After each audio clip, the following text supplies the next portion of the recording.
Hello, welcome back to another mini blog. এখন বাজে 4:30। বিরিয়ানি বানানো হচ্ছে। তো তোমাদেরকে আমি দেখাই, এখানে রাইসটা শুকোতে দেওয়া হয়েছে। এইদিকে বাটিতে একটু দই, চিনি আর হলুদ আছে। ওখানে চিকেনটা হয়ে গিয়েছে। এইদিকে হাঁড়ির মধ্যে সব রেডি।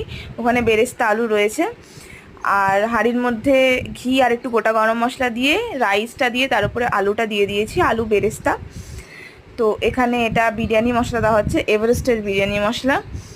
সব কিছু অল্প অল্প মশলা দিয়েছি, কারণ জাস্ট গরমকাল তো একটু লাইট বিরিয়ানি খেতে চাইছি আর কি। তো এখানে কেওড়া জল দেওয়া হচ্ছে। কেওড়া জলটা একদম অল্প দেওয়া হচ্ছে, কারণ কেওড়া জলের গন্ধটা খুব একটা আমার সহ্য হয় না, আমার ভালো লাগে না আর কি। এরপরে আমরা দিয়ে দেবো ঘি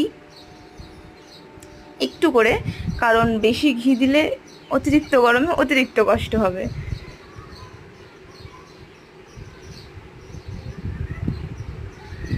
এখানে একটু গোলাপ জল দিয়ে দেওয়া হলো। আর এখানে আমি সেকেন্ড লেয়ারটা দিচ্ছি রাইসের। সেকেন্ড লেয়ারটা দেওয়ার পরে ওই যে দইয়ের যে মিশ্রণটা তৈরি করেছিলাম সেটা দিয়ে মোটামুটি সব রেডি। এবারে গ্যাসে বসিয়ে দম দিয়ে দিলে বিরিয়ানি রেডি, হালকা ফুলকা ঘরের বিরিয়ানি।